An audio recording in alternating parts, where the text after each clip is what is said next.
Olá pessoal, hoje à noite nós vamos embarcar em uma travessia através dos segredos mais antigos e enigmáticos da história humana, os mistérios proibidos do Gênesis. Imagine uma terra recém-criada, onde o tempo ainda sussurra, o solo pulsa com umidade primordial e entidades ocultas andam entre os primeiros homens. Sim, você vai querer fechar os olhos, mas também vai querer manter um entreaberto. Porque o que você vai descobrir hoje pode mudar para sempre a forma como você enxerga o início de tudo. Agora, pense nisso. O Gênesis não é apenas um livro sobre a criação. Ele é um compêndio velado de códigos, enigmas e passagens que parecem ter sido escritas para serem entendidas apenas por olhos preparados. Há trechos que não são lidos em cultos, histórias que foram cortadas das versões modernas, e nomes que você nunca ouviu falar, mas que estiveram ali desde o primeiro versículo. E o mais curioso? Alguns desses trechos eram considerados perigosos demais para serem discutidos em voz alta. Mas vamos com calma.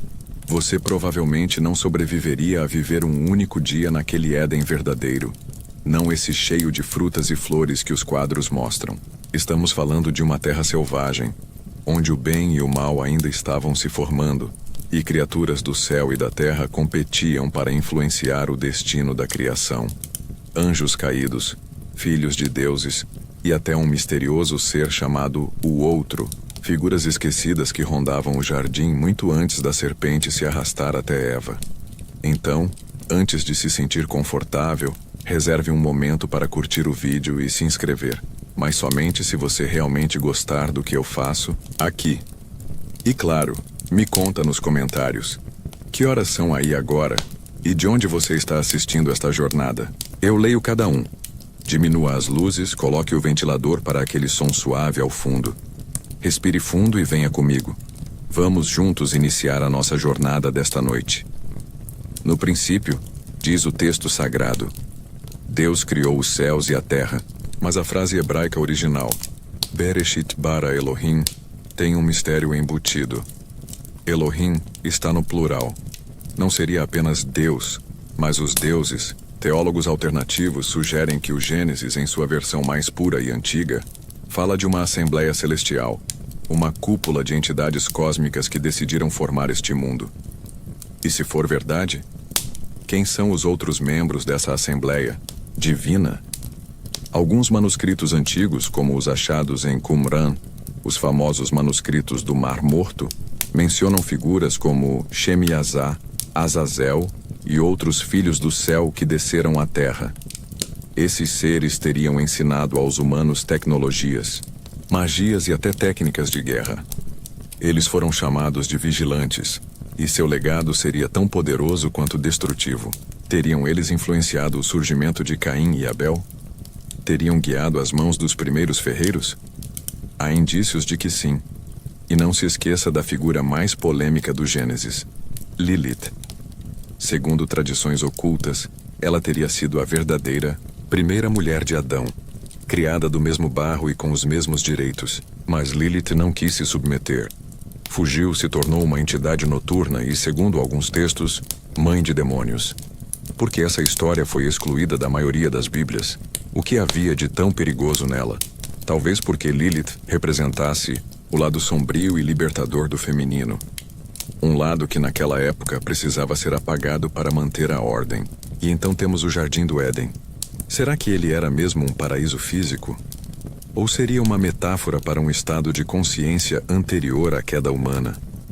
Alguns estudiosos cabalistas afirmam que Adão e Eva viviam em um plano dimensional mais elevado, onde a dualidade ainda não existia. Comer do fruto proibido teria sido, na verdade, o primeiro salto quântico da consciência humana, a entrada definitiva no mundo da matéria, da separação e da dor. E por falar em dor, a maldição dada a Eva não é apenas sobre o parto. No hebraico arcaico, as palavras usadas para multiplicar a dor podem estar conectadas à ideia de ciclos de vida e morte, como se ela estivesse sendo condenada a ser a matriz do sofrimento humano, num ciclo eterno. Um fardo que ecoa até hoje, e que poucas pessoas param para questionar. E tem mais. O Gênesis menciona rios, terras, nomes estranhos, Pison, Gion, Avilá, que muitos descartam como lendas, mas mapas antigos mostram regiões com esses nomes no que hoje é o Irã, o Iraque e partes do norte da África. E sabe o que arqueólogos encontraram por lá? Artefatos com inscrições em línguas que não conseguimos traduzir. Civilizações que surgiram e desapareceram sem deixar rastros claros, mas que podem ter sido testemunhas vivas dos dias do Éden.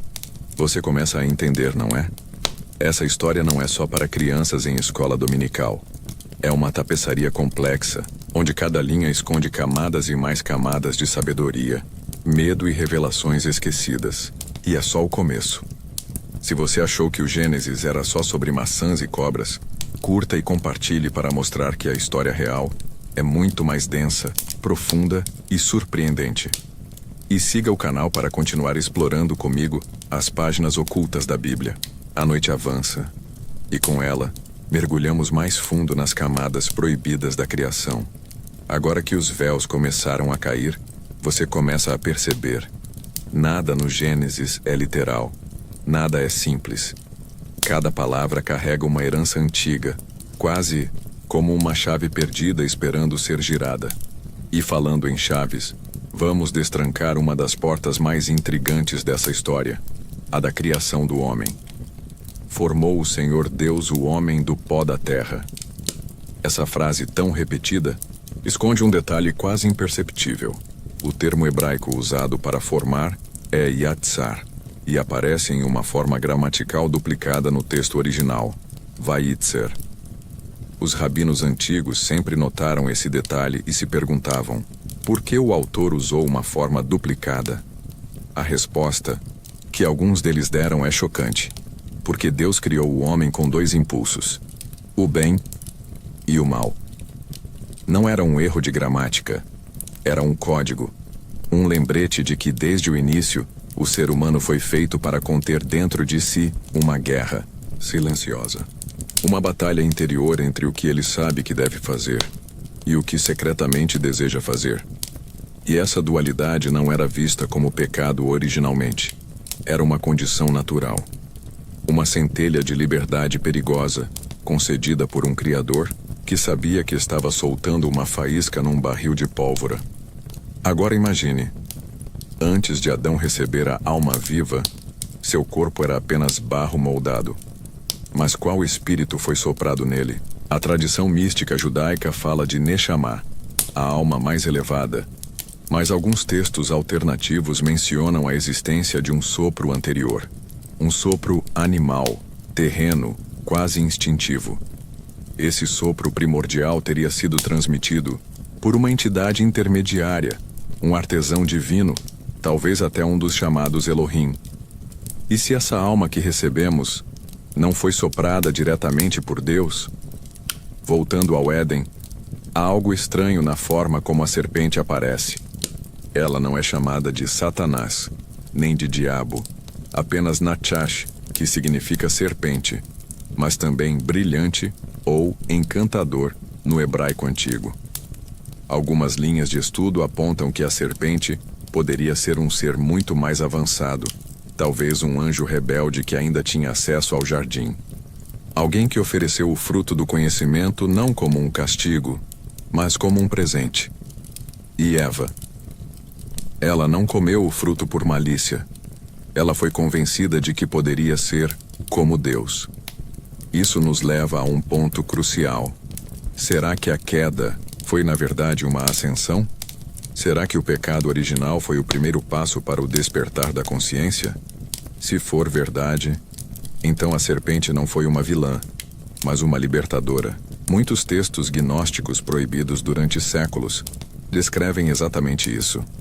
Neles, o Deus Criador é retratado como uma entidade ciumenta, limitada, chamada de Yaldabaoth, enquanto a verdadeira luz espiritual vinha de uma fonte mais elevada, e era essa luz que a serpente queria devolver à humanidade. Agora pense comigo. O que mais foi invertido nessa história? Caim e Abel. O primeiro assassinato da humanidade. Mas Será que foi só isso? Existe uma corrente de pensamento que acredita que Caim não era filho de Adão, mas da própria serpente. Isso mesmo, que Eva teria concebido Caim após conhecer o Nachash. Isso explicaria por que Deus rejeita sua oferta com tanta frieza, e por que ele parece já carregado de maldição desde o nascimento. A linhagem de Caim seria então uma linhagem híbrida, um traço genético proibido entre o celestial e o terrestre. Essa teoria, por mais assustadora que pareça, se conecta com a ideia de que antes do dilúvio, existia uma civilização dominada por gigantes, os Nefilim, que seriam descendentes dos filhos de Deus com as filhas dos homens.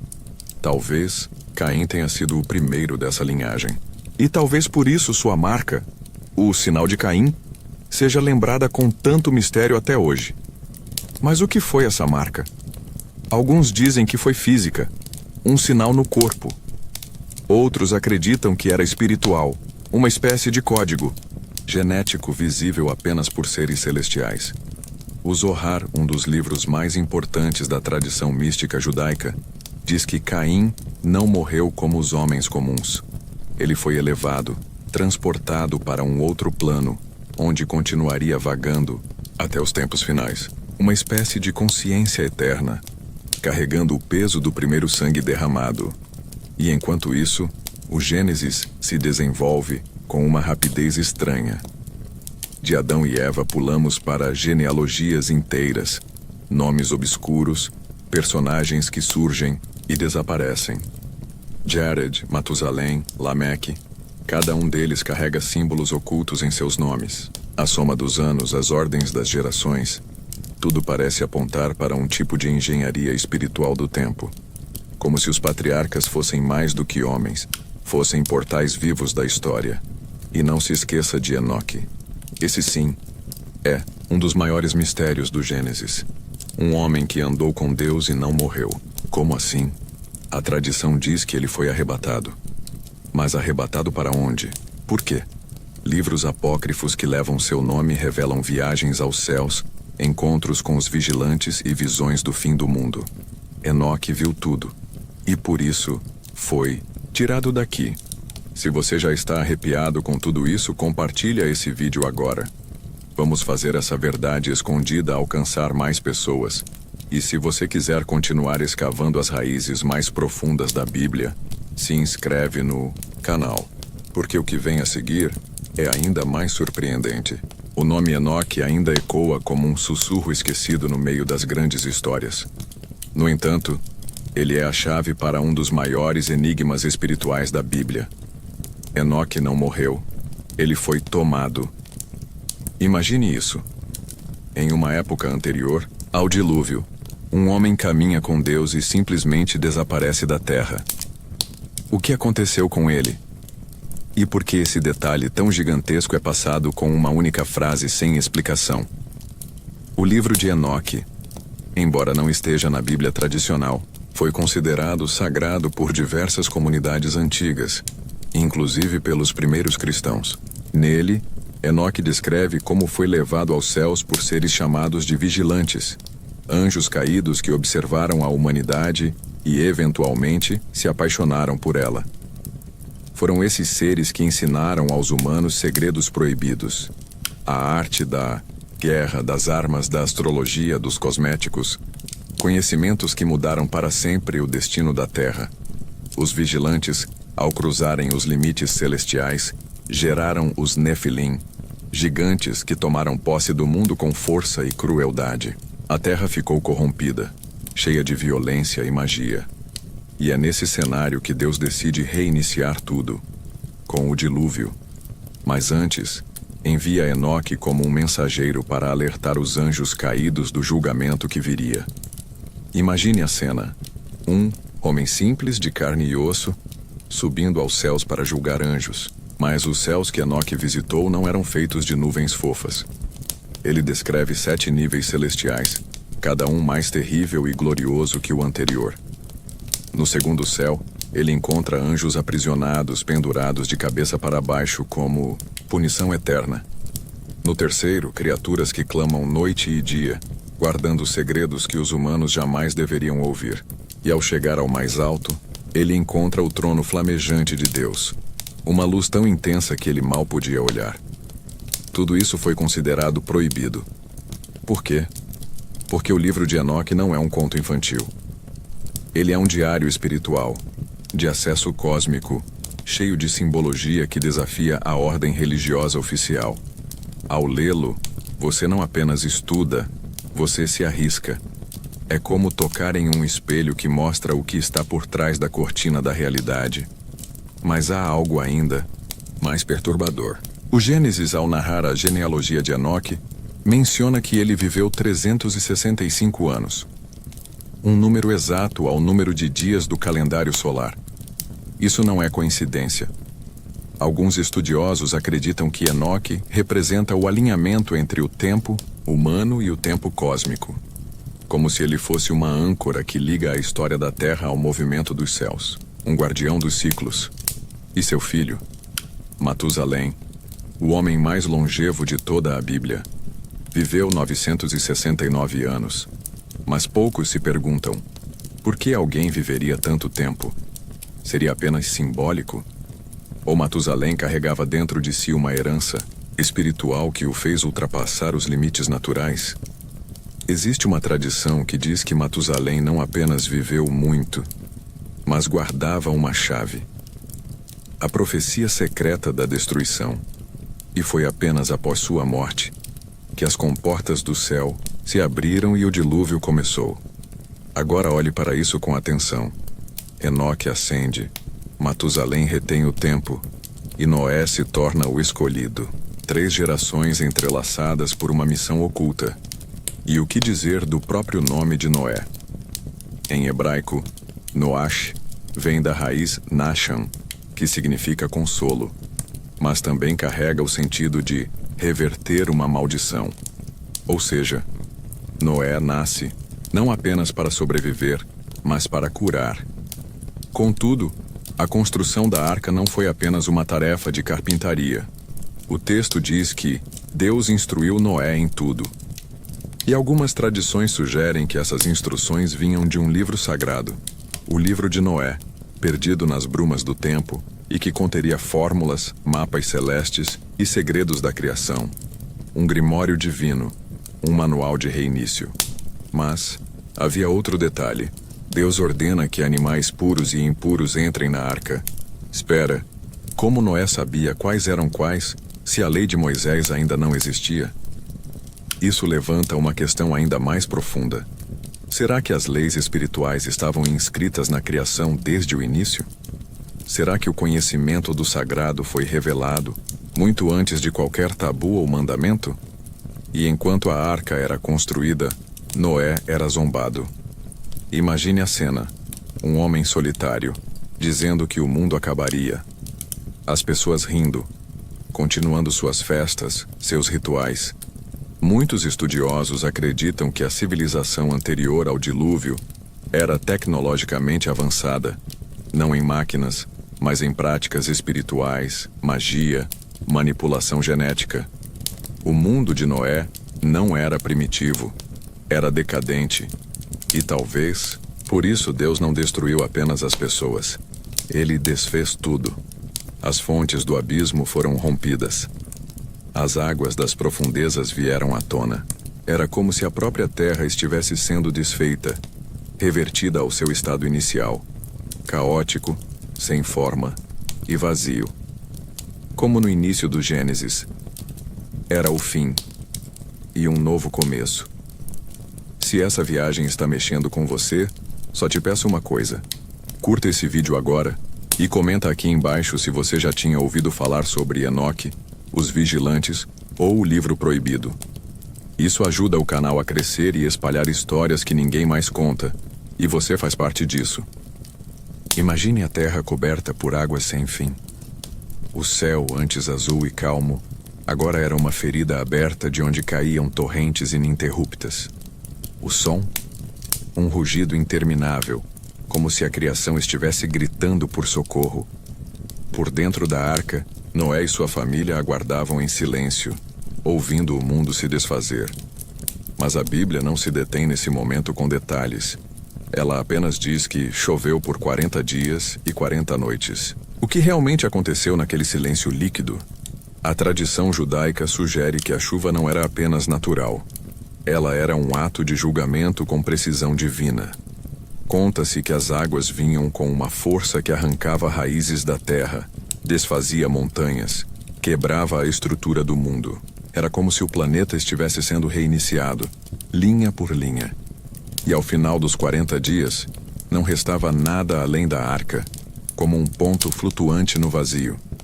Quando Noé finalmente abriu a janela da arca e soltou o corvo, e depois a pomba, ele não estava apenas testando se a terra secou.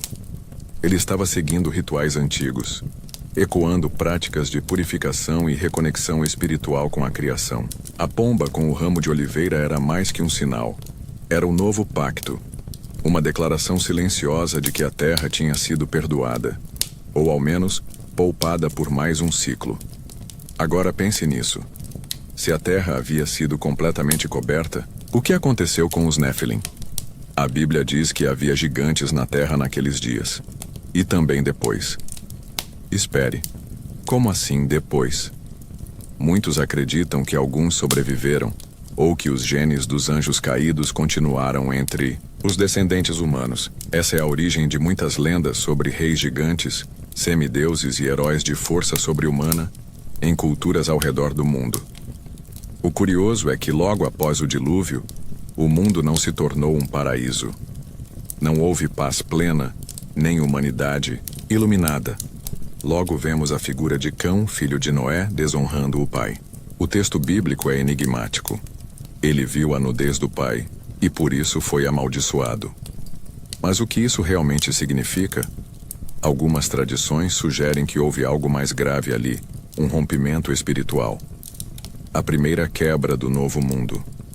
A partir de Cão, nasce a linhagem de Canaã, que mais tarde se tornaria o povo inimigo de Israel.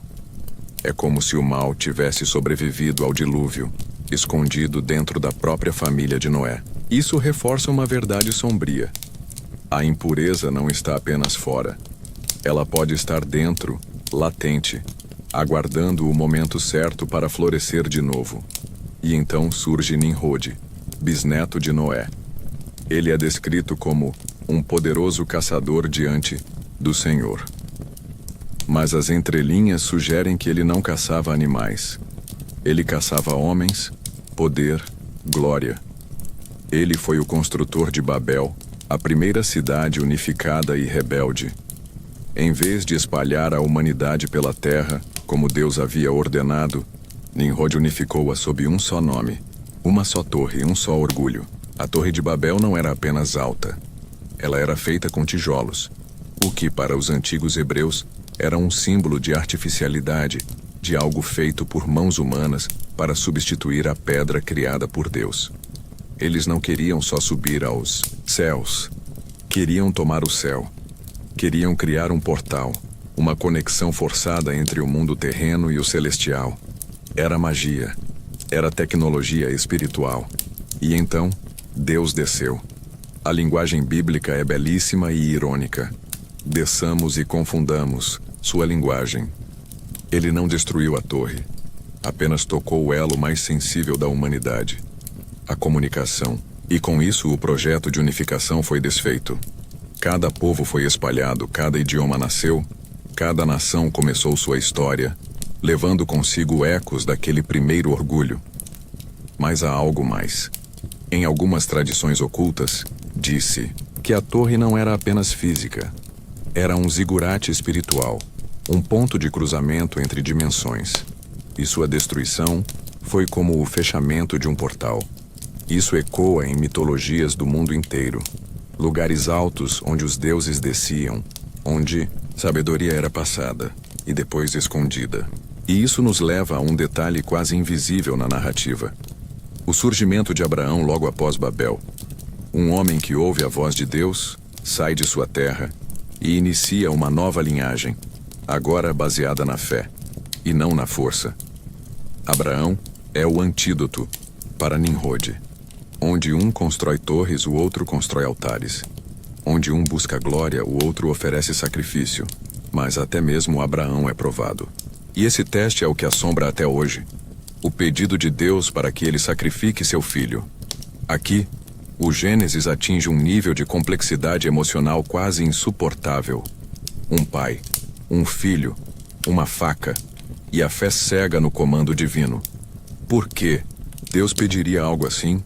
Para ensinar que a fé deve superar até mesmo os laços de sangue? Ou para mostrar que o verdadeiro sacrifício é abrir mão do controle? Se você chegou até aqui é porque está sentindo algo pulsar por dentro. Então comenta aqui embaixo. O que você acha que realmente aconteceu com os gigantes após o dilúvio? E se essa história está mexendo com a sua visão do Gênesis, curta esse vídeo. Isso mostra que você é um buscador e que essa jornada vale a pena. O silêncio após o quase sacrifício de Isaque ressoava como o eco de um trovão contido. Abraão havia levantado o punhal, e no último instante, o anjo o deteve. Foi ali, naquele monte, que o conceito de substituição foi inaugurado. Um cordeiro, preso pelos chifres no mato, se tornou o substituto. E essa imagem, um pai, um filho, um sacrifício e um cordeiro, voltaria séculos depois, com outro filho, outro pai e outro sacrifício. Mas o Gênesis não desacelera. Ele nos leva agora para Sodoma e Gomorra, cidades tão pecaminosas que nem sequer um grupo de justos pôde ser encontrado para poupá-las. Imagine um lugar onde o próprio clamor do sofrimento humano sobe aos céus como um grito ácido, implorando por justiça. Era isso que Deus disse. O clamor de Sodoma e Gomorra é grande. Mas, de onde vinha esse grito? A tradição sugere que não era apenas um povo depravado. Era um sistema inteiro que celebrava a perversidade. Os pobres eram perseguidos, os estrangeiros apedrejados, e a hospitalidade, valor sagrado no Oriente, era considerada crime. Há manuscritos antigos que falam sobre leis dessas cidades. Se você desse pão a um faminto, era condenado à morte. Quando os anjos chegam disfarçados de viajantes, apenas Ló os acolhe. E mesmo ele, hesitante, quase passivo. Os habitantes da cidade tentam invadir sua casa, não apenas para expulsar os visitantes, mas para violentá-los. Esse era o grau da corrupção moral. A luxúria aqui é simbólica. Representa a inversão total da bondade e da justiça. Então o céu se abriu. Mas dessa vez, ao invés de chuva, veio fogo. Enxofre incandescente. Desceu em gotas, transformando o solo em vidro e carne em poeira. Disse que até o sal se derreteu. E Ló, fugindo com sua família, carrega uma ordem. Não olhe para trás. Mas sua esposa olha. E ali, congelada entre o passado e o presente, ela se torna estátua de sal. Uma metáfora dolorosa de quem tenta escapar, mas ainda está preso àquilo que perdeu. Sodoma e Gomorra não são apenas cidades destruídas. São arquétipos. Toda vez que a humanidade flerta com a arrogância moral e a desumanização, essa história reaparece. E você, no fundo, já sentiu isso. Que certos lugares ou épocas carregam essa energia. O Gênesis não fala apenas de um passado remoto, ele sussurra verdades eternas sobre quem nós somos e o que podemos nos tornar. E falando em segredos, você conhece Melquisedeque? Ele aparece de forma quase fantasmagórica, em apenas 3 versículos, mas carrega um dos maiores mistérios do Antigo Testamento. Ele é rei e sacerdote ao mesmo tempo, algo proibido nas leis de Moisés. Ele não tem genealogia, nem pai, nem mãe, e é chamado de rei de Salém, que mais tarde se tornaria Jerusalém. Melquisedeque abençoa Abraão e oferece pão e vinho. Espere, pão e vinho? Isso te lembra algo? Alguns estudiosos e místicos acreditam que ele era uma manifestação do próprio Cristo antes da encarnação. Outros dizem que era um anjo ou uma figura interdimensional. A Bíblia, curiosamente, nunca o explica, apenas o menciona.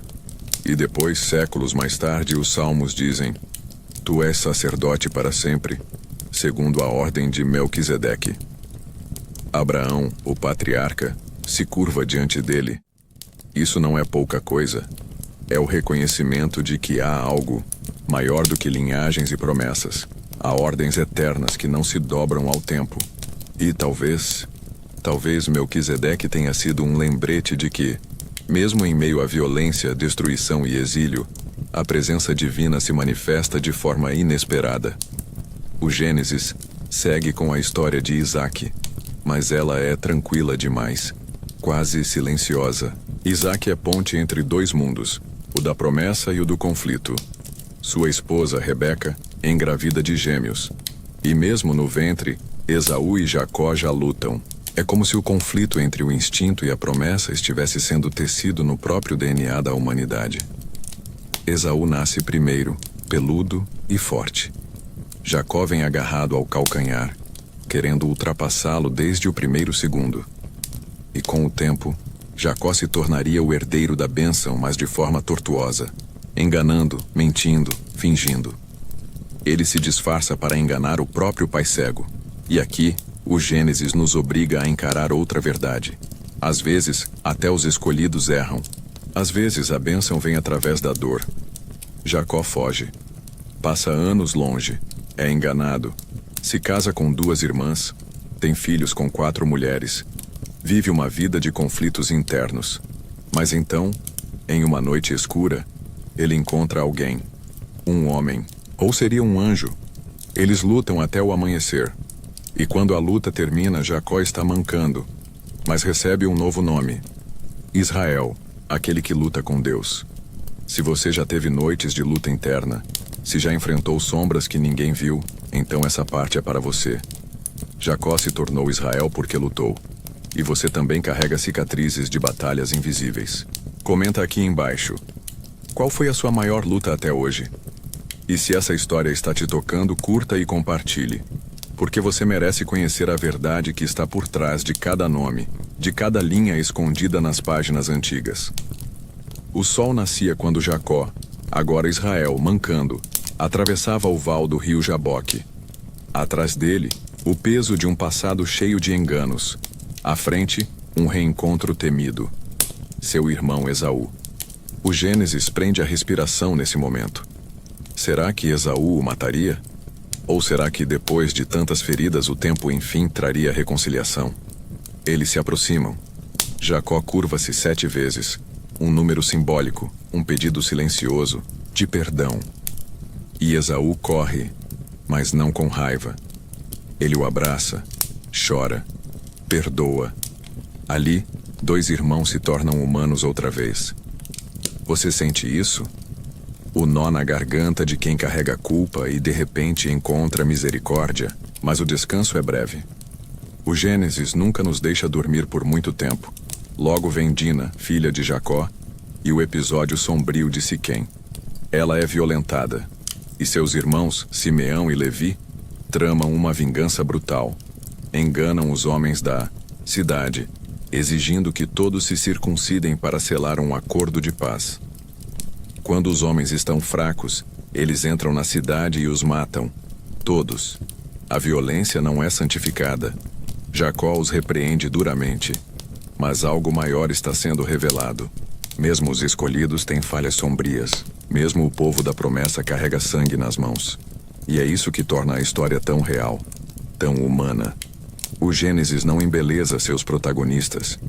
Ele os expõe. Agora você conhece José, o filho preferido, o sonhador.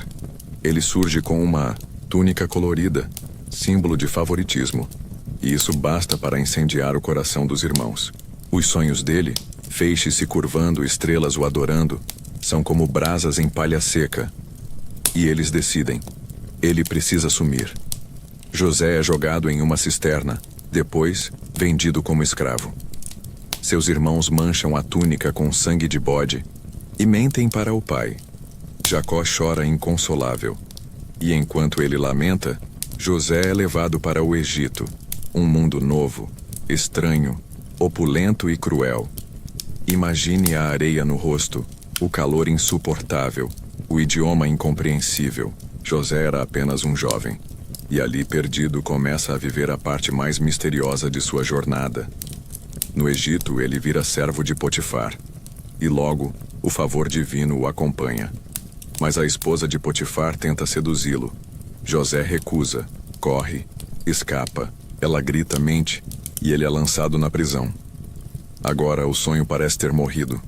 Ele está num calabouço, esquecido. Você já se sentiu assim? Como se tudo o que você imaginou tivesse se apagado em uma cela escura? Mas é ali que ele interpreta sonhos. O copeiro e o padeiro do faraó têm visões, e José lê os símbolos como quem escuta o sussurro de um outro mundo. 2 anos depois, o próprio faraó tem um sonho inquietante. Vacas gordas devoradas por vacas magras. Espigas saudáveis destruídas por espigas secas. E ninguém consegue interpretar, exceto José. Ele é chamado à presença real. Limpo, barbeado, vestido. E diante do homem mais poderoso da terra, ele revela: 7 anos de fartura virão, seguidos por 7 anos de fome devastadora.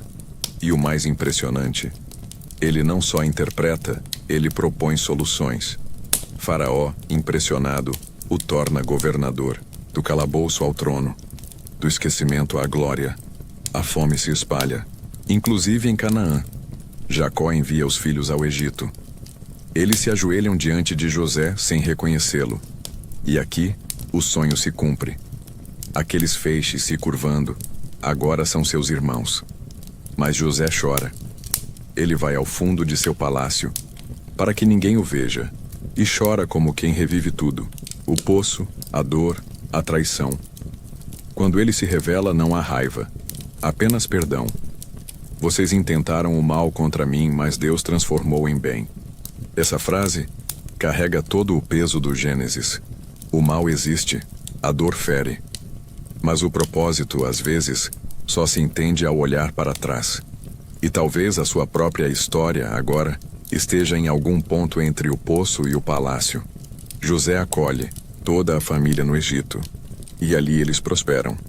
Mas é interessante notar, o Gênesis termina no exílio. A terra prometida está longe, as promessas suspensas, os descendentes de Abraão agora imigrantes. A história não acaba com uma vitória, mas com uma espera. Uma esperança sussurrada no silêncio. Se essa parte da história tocou algo dentro de você, comenta aqui embaixo com uma palavra: propósito. Porque às vezes o que parece confusão é só o início de uma revelação maior. E se você está gostando dessa jornada até aqui, curte e compartilha. Porque essas verdades antigas ainda vivem e precisam ser lembradas. O silêncio entre Gênesis e Êxodo não é apenas um salto cronológico, é um respiro, como se o próprio texto soubesse que algo maior, mais intenso se aproxima.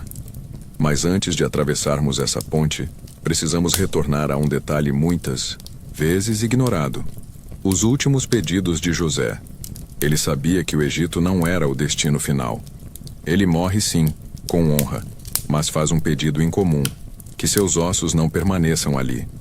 Que quando Deus tirasse o povo, levassem seus restos para a terra prometida. Uma ordem póstuma carregada de fé. Já imaginou isso? Mesmo na morte, ele queria caminhar com seu povo rumo ao cumprimento da promessa. E com esse ato de confiança silenciosa, o Gênesis se encerra. Não com milagres ou batalhas, mas com um caixão esperando o movimento de Deus. Isso é poderoso.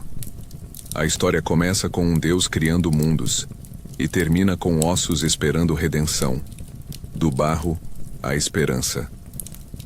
Agora, vamos voltar ao começo, porque há ainda tantos mistérios escondidos nos primeiros capítulos. Mistérios que incomodaram estudiosos por séculos. O Éden, por exemplo, onde ficava exatamente? Há pistas geográficas. Rios como o Tigre e o Eufrates são mencionados. Mas o Éden parece existir em um espaço entre o físico e o simbólico. Alguns rabinos antigos acreditavam que o Éden foi selado, escondido dos olhos humanos após a queda. Outros sugerem que ele foi transportado para um plano celestial, inacessível até que a criação fosse restaurada. E você? Acredita que ainda podemos tocar algo do Éden, mesmo que seja só nos sonhos? Outro enigma poderoso é a figura dos filhos de Deus e das filhas dos homens mencionados em Gênesis 6. Eles se uniram e geraram os Nefilim, gigantes, heróis da antiguidade. Quem eram essas entidades? Anjos caídos? Reis poderosos? Que se deificaram? Ou simplesmente a metáfora viva do que acontece quando o sagrado se mistura com o profano? Muitos livros apócrifos, especialmente o livro de Enoque, expandem essa ideia. Falam de anjos rebeldes que desceram à terra, ensinaram feitiçaria, astrologia, metalurgia e corromperam a humanidade. Essa tradição ecoa em culturas antigas, os deuses que se misturam com humanos, gerando semideuses e caos. O Gênesis, porém, é sutil. Ele menciona apenas e segue. Como quem sabe que certas verdades não são entregues de bandeja. São deixadas como fragmentos para serem encontrados por aqueles que não conseguem dormir, aqueles que precisam entender o que realmente aconteceu nos primórdios. E o dilúvio? O dilúvio. Muito mais do que uma história infantil de animais em pares. É uma limpeza profunda, um reinício. Mas há um detalhe que quase ninguém percebe.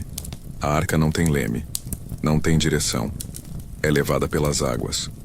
Noé não guia, ele apenas confia. Ele não sabe onde vai parar.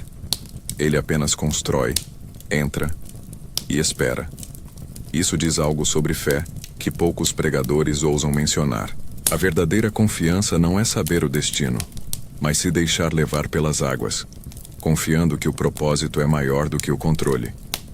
Você se deixaria levar assim? Fecharia a porta da arca sem saber onde vai dar? E o corvo? A pomba? O Gênesis se fecha em imagens poéticas. Um pássaro que vai e volta. Um galho de oliveira como sinal de que a vida persiste. No meio da destruição, ainda há verde. Ainda há esperança. E quando Noé sai da arca, a primeira coisa que faz é construir um altar. Ele não constrói casas nem plantações, ele agradece. Esse gesto é um lembrete. A sobrevivência sem gratidão é apenas sobrevivência. É o culto que transforma o caos em redenção. E talvez hoje você esteja emergindo de um dilúvio pessoal. Se sim, que sua primeira ação também seja um altar, mesmo que só dentro do coração. Se você está aqui até agora, comenta confiança aqui embaixo, porque esse tema atravessa toda a narrativa. E curte o vídeo se essa jornada está te tocando de alguma forma. Compartilha com alguém que precisa ouvir essa história, alguém que está se sentindo perdido ou afundado, mas que, como José, como Noé, ainda tem um futuro reservado além do que os olhos veem. Quando Noé desce da arca e pisa no solo novamente, o mundo já não é o mesmo. O ar deve ter cheirado diferente. O céu, mais limpo, como se a terra tivesse chorado tanto que finalmente pudesse respirar em paz. Mas a promessa ainda estava suspensa, como uma nuvem cinzenta pairando no horizonte. A humanidade começaria do zero, de novo. Deus então faz um pacto com Noé. Um arco-íris é colocado no céu como sinal. Mas será que já parou para pensar? O arco-íris é algo que depende de luz, água e um certo ângulo para ser visto. Ou seja, ele sempre esteve lá. Apenas agora, nossos olhos são convidados a percebê-lo como promessa. Em outras palavras, talvez Deus não tenha criado algo novo, mas revelou um significado oculto em algo antigo. Isso é profundo. Quantas vezes a gente passa pela vida sem enxergar os sinais? E se as promessas que você está esperando já estiverem ao seu redor, só faltando o ângulo certo? A história avança e os filhos de Noé se espalham. Sem, Cã e Jafé. De suas descendências surgem nações inteiras, mas também tensões. A maldição de Canaã, filho de Cã, ainda hoje gera debates. Por que Noé o amaldiçoaria por algo que o próprio Cã fez? A Bíblia não explica tudo, mas essas lacunas talvez sejam convites para a contemplação, não respostas imediatas. E é nesse contexto que chegamos à Torre de Babel, a primeira grande rebelião da humanidade unida. O povo quer construir uma torre até os céus. Não para adorar, mas para se tornar famoso, para não ser espalhado. Mas a ironia é cruel. Justamente, por isso são confundidos e dispersos. Babel é símbolo do orgulho humano tentando alcançar o divino pela força, mas o mais misterioso está na forma como Deus age. Desçamos e confundamos a língua. O verbo está no plural. Quem são esses nós? Uma referência à Trindade? Aos anjos? A uma assembleia celestial? Alguns estudiosos apócrifos acreditam que ali houve uma intervenção espiritual massiva, com seres divinos misturando as línguas humanas. Outros dizem que foi uma ruptura mental, quase como se as consciências humanas tivessem sido desconectadas de um campo coletivo. Seja como for, Babel marca o ponto de quebra. A humanidade fragmentada. Cada povo com sua língua. Cada nação com sua história. E é aí que Gênesis começa a estreitar seu foco. Dos muitos povos, Deus escolhe um homem, Abrão. Um nome comum, num tempo comum, mas a ordem que ele recebe é tudo menos comum. Sai da tua terra, da tua parentela, da casa do teu pai, e vai para a terra que te mostrarei. Abrão não recebe um mapa. Ele não sabe o destino. Deus só promete: eu te mostrarei. Fé, aqui, é caminhar no escuro, é dar o primeiro passo sem ver o chão. E mesmo assim, Abrão vai, deixa tudo. Leva apenas sua esposa, Sarai, seu sobrinho Ló, e a esperança de que há algo mais. É interessante que Deus escolhe um homem velho e uma mulher estéril para iniciar o maior plano da história bíblica. Isso já é um sinal claro. O impossível é requisito básico para milagres. Nada em Abrão dizia que ele seria pai de multidões. Mas talvez seja justamente aí que Deus encontra espaço para agir, onde a lógica já não consegue sustentar esperança. A jornada de Abrão é marcada por promessas e testes. E mesmo ele, o pai da fé, vacila. Ele mente sobre Sarai, com medo de morrer. Ele hesita. Ele duvida. Isso torna tudo mais real, porque fé não é perfeição, é perseverança. É cair e levantar sabendo que o caminho ainda vale a pena. E quando Deus o chama para olhar as estrelas e contar, dizendo, assim será a tua descendência, é mais do que poesia. É um convite a sonhar grande demais para compreender. Imagine, você no deserto sem filhos, sem herança, ouvindo que sua linhagem será como o céu. Loucura ou fé? Se você chegou até aqui, comenta fé no escuro aqui embaixo. Porque é disso que se trata a caminhada de Abrão. E talvez a sua também. Curte o vídeo se essa parte da história te tocou. E compartilha com alguém que precisa lembrar que nem tudo precisa estar claro para ter sentido. A jornada de Abrão continua, e com ela, a tensão entre promessa e realidade só aumenta. Anos se passam. E nada de filho, nada de herdeiro, apenas silêncio e espera. A Bíblia diz que Deus prometeu, mas não diz quantas noites Abrão passou, em dúvida. Imagine a solidão dessa espera, o deserto ao redor, o som do vento entre as tendas e a esperança murchando dia após dia. É nesse clima que Sarai, sua esposa, decide agir. Toma minha serva Agar, talvez por ela eu consiga filhos. E Abrão aceita. Nasce Ismael, um menino forte. E por um tempo, parece que tudo está resolvido. Mas Deus aparece de novo. E diz que ainda não é esse o plano. Ismael é filho de Abrão, sim, mas não o da promessa. Deus muda o nome de Abrão para Abraão, de pai elevado para pai de multidões. Sarai vira Sara, princesa. Isso é mais do que simbólico. Na Bíblia, mudança de nome marca destino. Deus está dizendo, agora você vai começar a viver quem eu realmente te criei para ser. Mas Abraão ri, literalmente. Ele ri na cara da promessa. A um homem de 100 anos nascerá filho? E Sara de 90 dará à luz? A promessa é tão absurda que só resta rir. Mas Deus responde com uma pergunta que atravessa os séculos. Haveria coisa demasiadamente difícil para o Senhor? O nascimento de Isaque, cujo nome significa riso, É ao mesmo tempo milagre e ironia divina. Aquilo que parecia piada vira realização. Deus usa o improvável para fazer o impossível. E talvez essa seja uma lição profunda. Se você acha que já está tarde demais, ou que suas chances já passaram, talvez você esteja prestes a viver algo que só pode acontecer quando não há mais mérito humano envolvido. No entanto, logo, depois Deus faz um pedido que ninguém esperava. Toma agora teu filho, teu único filho Isaque, a quem amas, e oferece-o em holocausto. Esse é sem dúvida um dos momentos mais difíceis de toda a Bíblia. Como assim? Deus promete, entrega, e agora quer de volta? A caminhada até o Monte Moriá é silenciosa. 3 dias de estrada. 3 dias olhando para o menino, sabendo o que teria que fazer. Quando chegam, Isaque pergunta: Pai, onde está o cordeiro para o sacrifício? Abraão apenas responde: Deus proverá. É uma frase curta, mas talvez seja tudo o que ele tinha para se agarrar. Quando Abraão ergue a faca, algo acontece. Um anjo o impede. Um carneiro aparece preso pelos chifres. O sacrifício é substituído. Essa cena é poderosa, porque antecipa um dos maiores mistérios do Gênesis: o princípio da substituição.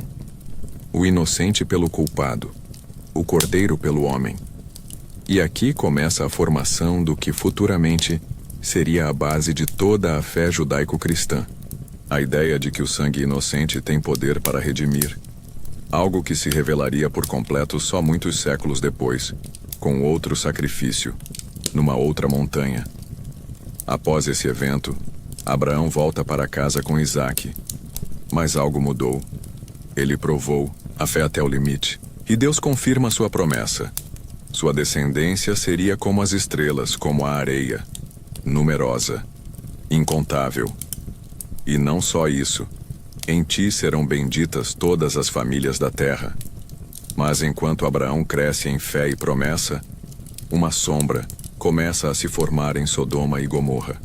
A Bíblia descreve aquelas cidades como completamente corrompidas. A maldade era tamanha que o clamor chegou aos céus, e Deus decide agir. Antes da destruição, há uma conversa curiosa.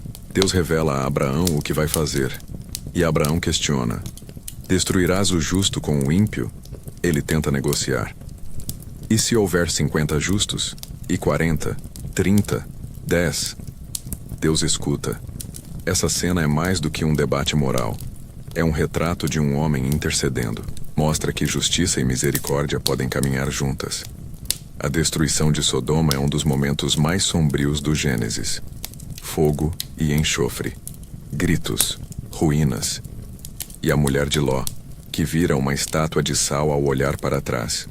Talvez essa imagem seja uma metáfora poderosa. Quem insiste em viver preso ao passado pode se perder nele para sempre.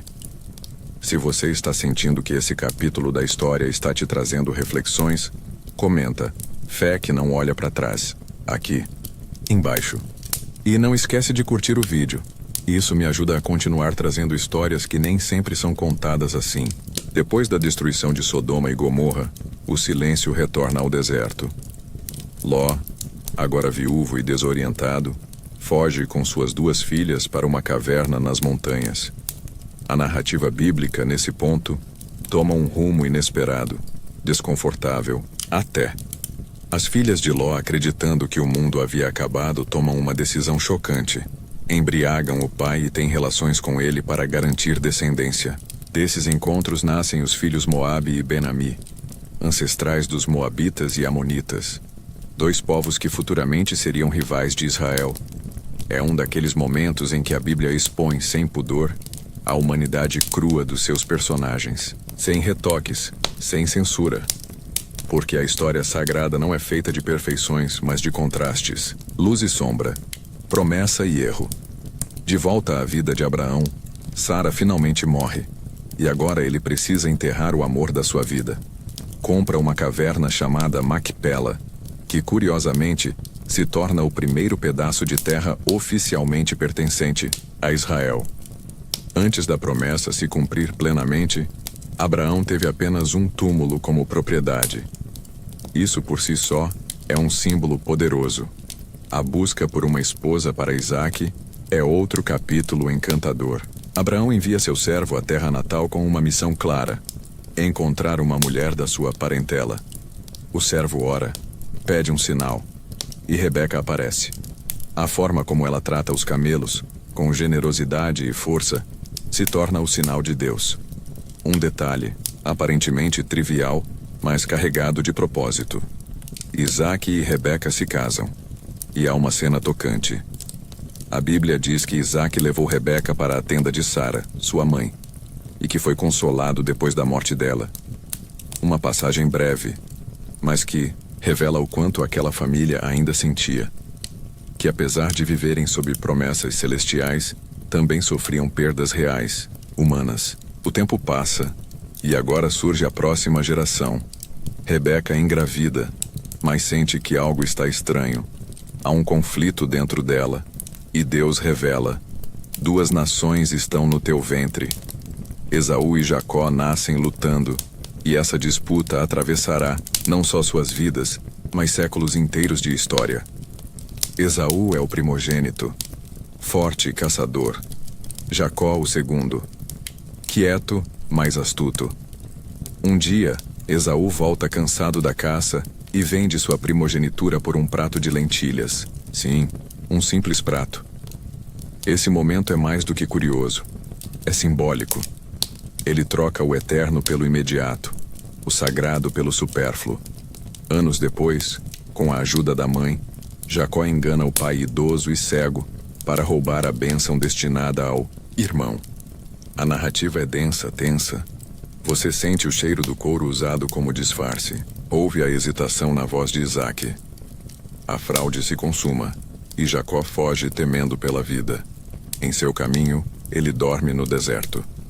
Usa uma pedra como travesseiro, e naquela noite tem um dos sonhos mais misteriosos do Gênesis.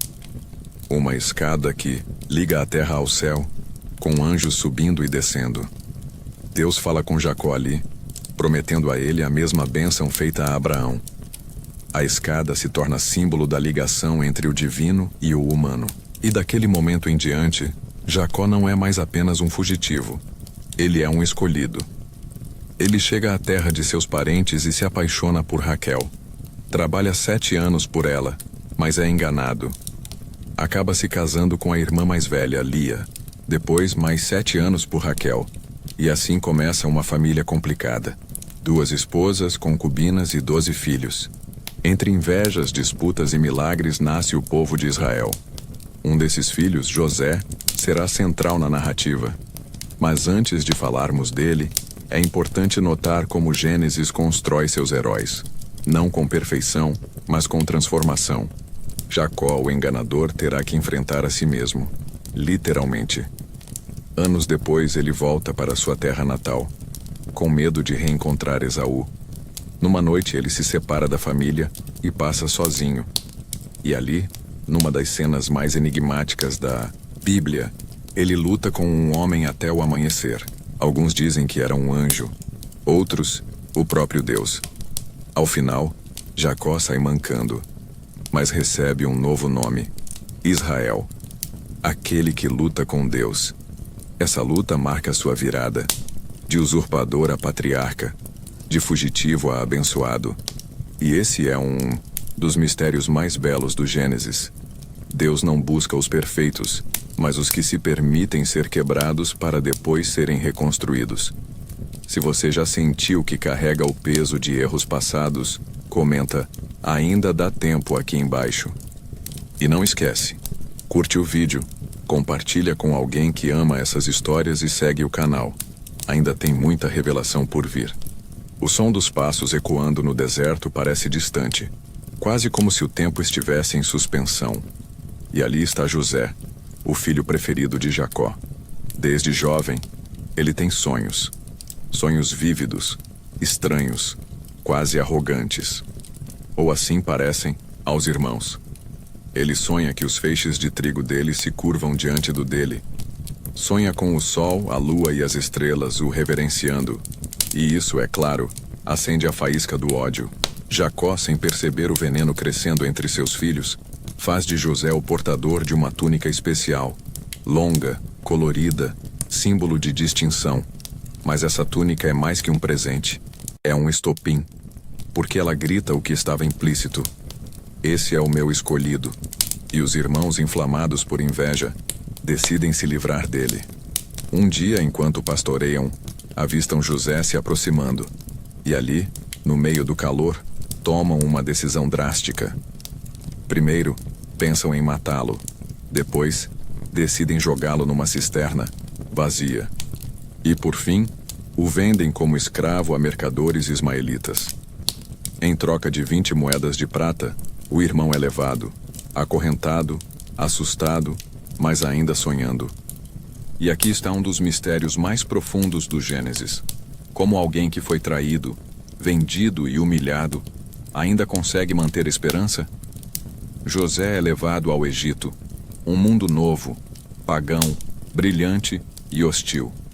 Ali, ele é vendido a Potifar, um oficial do faraó. Mas mesmo como escravo, ele prospera. Tudo o que toca floresce. E Potifar percebe. José sobe de posição na casa, mas enfrenta outra provação. A esposa de Potifar o assedia, dia após dia. Até que, rejeitada, ela o acusa falsamente. José é jogado na prisão. E de novo, o padrão se repete. Mesmo no fundo do poço, ele é honrado. Os carcereiros confiam nele. E os sonhos continuam.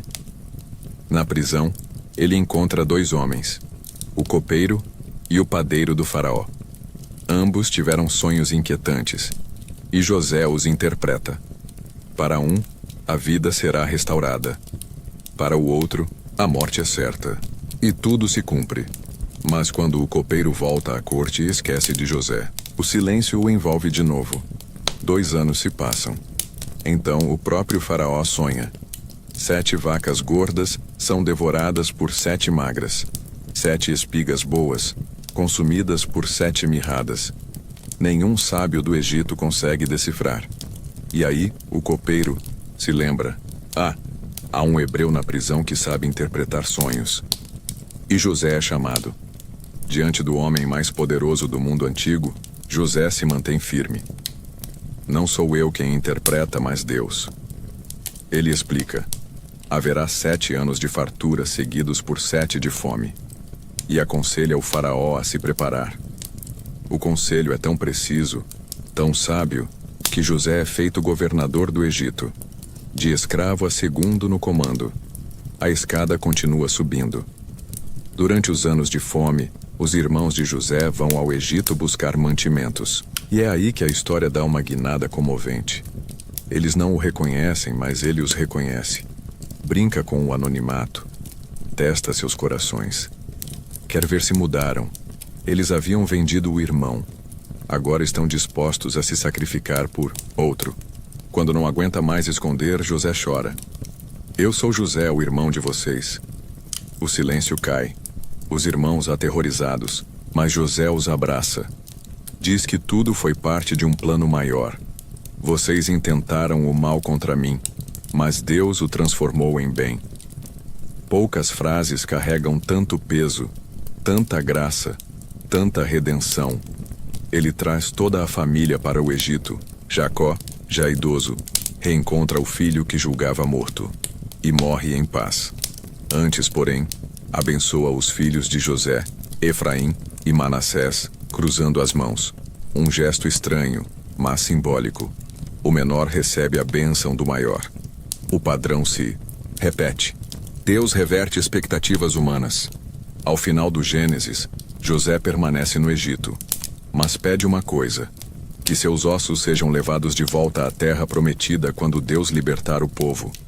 Mesmo no auge do poder, ele não esquece de onde veio, nem para onde a promessa aponta. Se você está lutando para entender os propósitos por trás da sua dor, comenta, transforma em bem aqui embaixo. E não esquece de curtir o vídeo, compartilhar com alguém que também precisa ouvir essa história, e seguir o canal, porque ainda há revelações que vão além da imaginação. A essa altura da noite, Talvez seus olhos estejam pesados, mas os mistérios ainda não acabaram.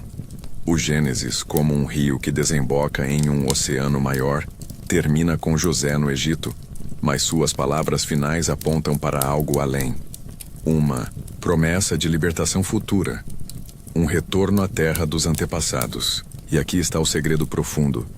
O Gênesis não é apenas um livro de começos. É uma chave que destranca as tramas que os próximos livros continuarão. Quando José pede para que seus ossos não fiquem no Egito, ele não está apenas sendo sentimental. Ele sabe que o Egito, com toda a sua glória e ouro, não é o destino final. A terra prometida ainda pulsa no horizonte. E ao longo dos séculos, essa frase ecoa na consciência do povo hebreu como um sussurro insistente. Essa não é a sua casa, mas o Egito... o Egito sempre seduziu. Com suas pirâmides que tocam os céus, seus rios que fertilizam os campos e seus deuses esculpidos em pedra milenar. Era a civilização mais avançada da época. Um império tão antigo que seus monumentos já pareciam ancestrais mesmo para os contemporâneos de Moisés. E no coração desse império, os hebreus se multiplicaram. Passaram-se gerações. Aqueles que haviam chegado como família de um homem honrado, agora eram milhares. E a memória de José, esquecida, a gratidão do Egito, dissolvida pelo tempo. Um novo faraó se levanta e, com medo do número crescente dos hebreus, decide escravizá-los. Do favor à opressão, do conforto ao cativeiro. Mas por que Deus permitiria isso?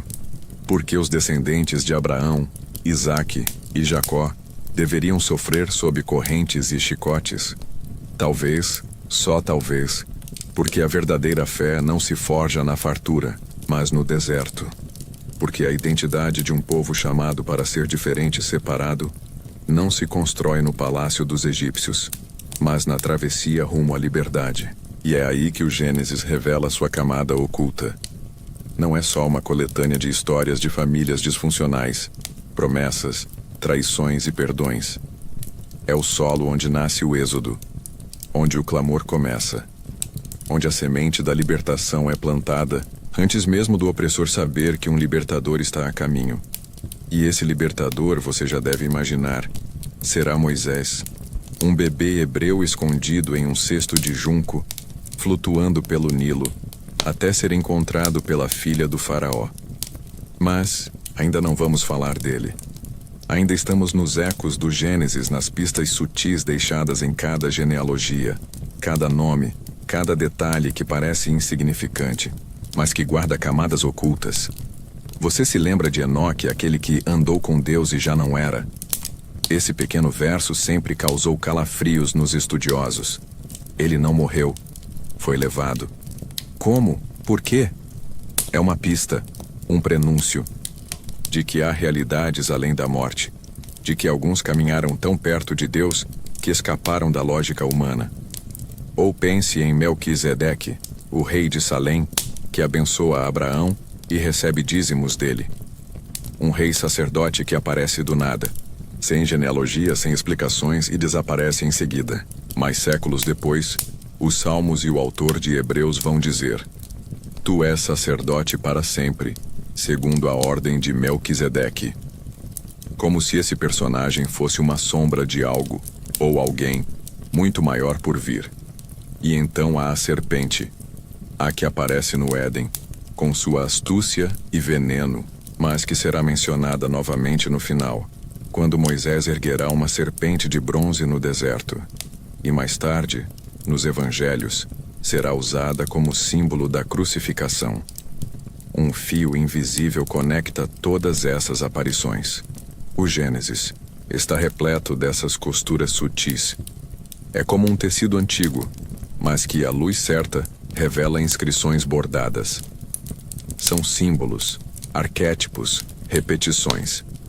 O irmão mais novo que vence o mais velho. O exilado que se torna herói. A mulher estéril que dá à luz o prometido. O homem que luta com Deus até receber um novo nome. Tudo isso está te preparando para entender o plano maior. Um plano que ultrapassa a lógica humana.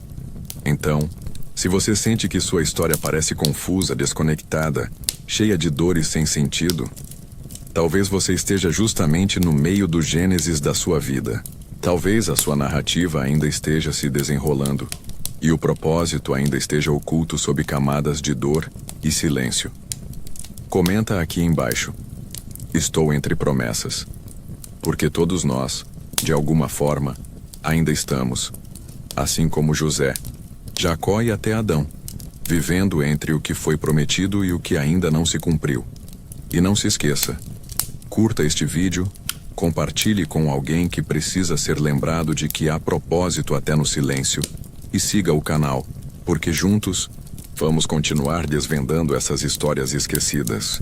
Enquanto a noite avança e o silêncio ao seu redor se aprofunda, nos aproximamos de uma presença misteriosa que perpassa todo o Gênesis. Uma figura que não tem nome definitivo, mas cujas aparições são marcantes. Alguém que conversa com Abraão, que aparece a Agar no deserto, que luta com Jacó até o amanhecer. Um ser chamado apenas de o Anjo do Senhor. Mas será mesmo um anjo? Repare, esse anjo não age como os demais mensageiros celestiais. Ele fala como se fosse o próprio Deus. Não diz assim diz o Senhor, mas eu farei, eu abençoarei. Em Gênesis 16, Agar diz: vi aquele que me vê. E ela dá um nome a Deus, El-Roi. Como uma mulher egípcia, grávida, abandonada no deserto poderia ter uma experiência teofânica tão intensa? Em Gênesis 22, quando Abraão está prestes a sacrificar Isaque, é o anjo do Senhor quem o impede. Ele diz: agora sei que temes a Deus porque não me negaste o teu filho. Percebe? Ele fala em primeira pessoa, como se ele próprio fosse o receptor do sacrifício. Isso não é comum. Isso não é normal. É como se essa figura fosse uma manifestação visível do próprio Deus. Alguns estudiosos chamam isso de teofanias. Outros vão mais longe e sugerem que esse anjo do Senhor é uma manifestação pré-encarnada de Cristo. Um vislumbre daquele que viria a ser chamado de Emanuel, Deus conosco, muito antes da manjedoura em Belém. E a história de José e Jacó. A luta na calada da noite, à beira do rio Jaboque, é uma das passagens mais estranhas e profundas do Gênesis. Jacó, o enganador, o fugitivo, o homem que passou a vida inteira tentando vencer com astúcia, agora se vê em confronto, direto com alguém que ele não consegue enganar, nem vencer. Eles lutam até o romper da aurora. Quando a luta termina, Jacó está mancando. O homem tocou sua articulação e o feriu. Mas Jacó não quer deixá-lo ir sem receber uma bênção. E aí vem a virada. Ele recebe um novo nome. De Jacó para Israel. E ele diz: vi Deus face a face, e ainda assim a minha vida foi poupada. Mais uma vez, uma aparição divina velada. Essas aparições não são isoladas. Elas constroem um padrão. Um padrão de encontros que transformam. De pessoas comuns. Uma escrava, um patriarca, um fugitivo. Tendo experiências que mudam seu destino. Deus não aparece nos palácios. Ele encontra os seus no deserto, na angústia, na solidão. Talvez seja por isso que esses encontros sejam tão poderosos. E por falar em encontros, há uma figura que aparece no Gênesis não como uma visão, mas como uma ausência profunda, a árvore da vida. Você lembra dela? Estava no Éden ao lado da árvore do conhecimento. Mas depois da queda, foi escondida. Guardada por querubins com espadas flamejantes. Por quê? Porque a árvore da vida representa aquilo que foi perdido. A comunhão direta com Deus. A eternidade. O descanso absoluto. E ela desaparece da narrativa bíblica por milhares de anos. Até que no livro do Apocalipse, ela ressurge. No meio da Nova Jerusalém, plantada à beira do rio da vida, com folhas que curam as nações. É como se o Gênesis abrisse um círculo, e a Bíblia inteira fosse o processo de retorno ao jardim. A história do ser humano tentando voltar à presença original, ao lugar onde não havia dor, nem morte, nem separação. E ao longo do caminho, as sombras desse paraíso perdido aparecem. Como o cheiro de um pão recém-assado num corredor, de memórias antigas. Esses mistérios proibidos do Gênesis, o anjo que fala como Deus, a árvore escondida, os ecos de eternidade no meio da dor, não estão ali por acaso. Eles foram colocados para inquietar, provocar, conduzir, para nos lembrar de que há mais do que os olhos veem, que a história sagrada não é só sobre o passado, mas sobre o nosso presente e o nosso destino. E talvez, nesse momento de silêncio, com o som do ventilador girando ao fundo e o seu corpo entregue ao colchão, você esteja sentindo isso, esse chamado sutil, essa vontade de voltar ao começo, de tocar o que foi perdido, de entender que mesmo sem compreender tudo, você faz parte dessa grande narrativa. Comenta aqui. Quero voltar ao jardim. E se você sentiu que alguma dessas verdades falou com você, curta o vídeo, compartilhe com alguém que precisa desse sopro de esperança e siga o canal. Porque juntos, cada noite, estamos voltando um passo de cada vez ao mistério que nos chamou desde o Éden. Enquanto você relaxa ainda mais nesse instante da madrugada, vamos atravessar os limites do visível e tocar um dos aspectos mais misteriosos do Gênesis. Os reinos celestiais ocultos que operam por trás da narrativa. Há momentos em que o véu entre o céu e a terra parece se abrir. Mas o que há por trás desse véu? Logo no início, quando Deus cria os céus e a terra, a Bíblia não detalha o que compõe os céus. Não fala das ordens celestiais, das hierarquias, das multidões de seres espirituais que fazem parte desse universo invisível. Mas em Gênesis 1:26, aparece um indício sutil. Façamos o homem à nossa imagem. Com quem Deus estava falando? A tradição cristã interpreta isso como uma conversa dentro da Trindade. Mas há estudiosos que consideram a hipótese de um conselho celestial, como aparece mais claramente em outros livros bíblicos como Jó, Salmos e Isaías. Uma assembleia divina, onde Deus reina, mas há outros seres, chamados de filhos de Deus, santos, ou Bnei Elohim. No Gênesis, esse plano espiritual é sugerido, mas nunca explicado. E é justamente essa ausência que torna tudo tão provocador. O que são esses seres mencionados em Gênesis 6? Os tais filhos de Deus que tomaram esposas humanas e geraram os Néfilim. A linguagem é antiga, simbólica, mas carregada de tensão.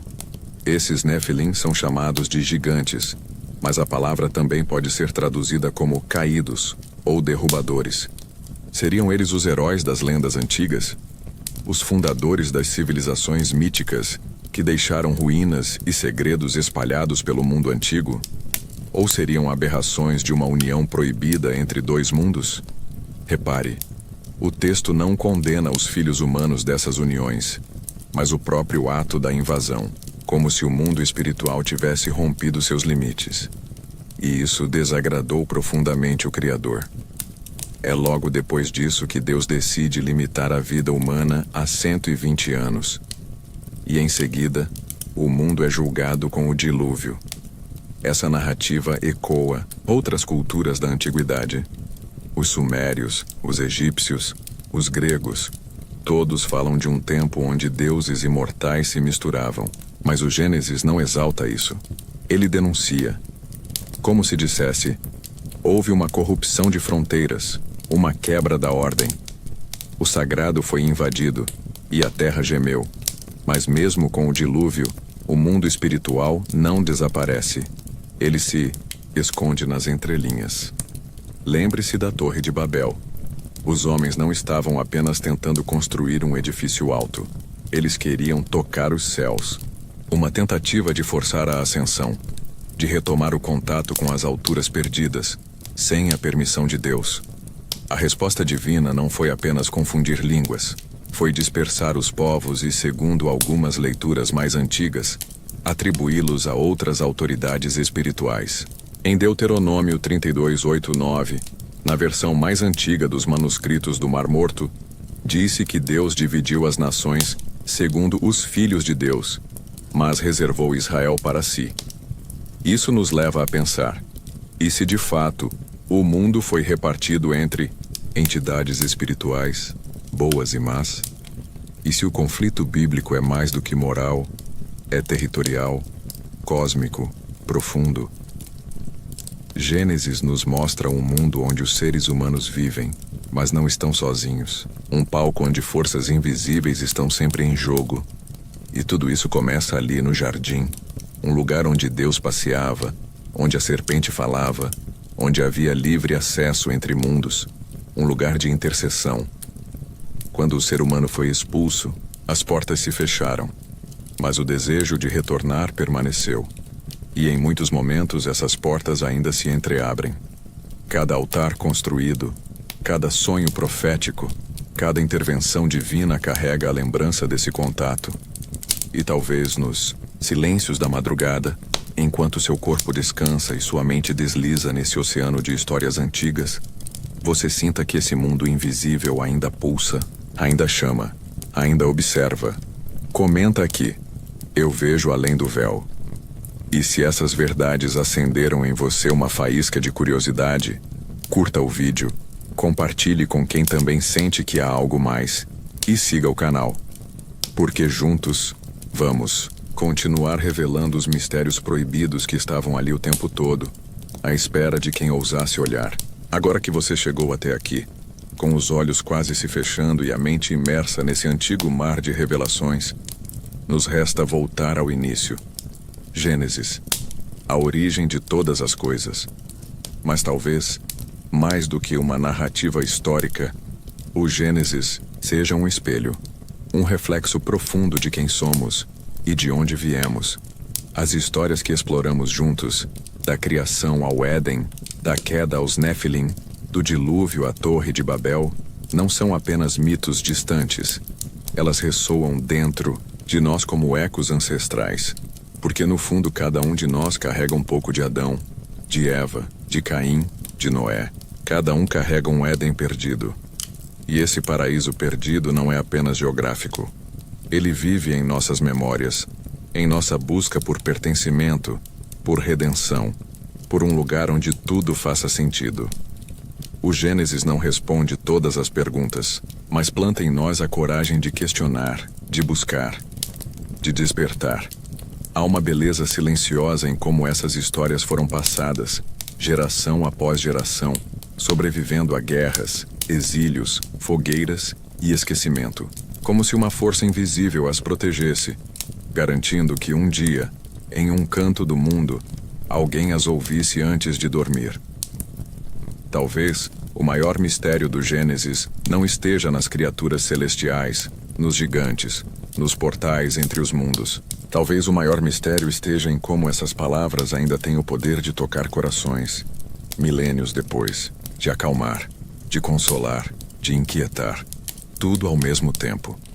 E agora, nessa madrugada que nos acolhe, você pode sentir isso, uma presença sutil no silêncio, como se alguém lá de trás ainda sussurrasse: você faz parte dessa história.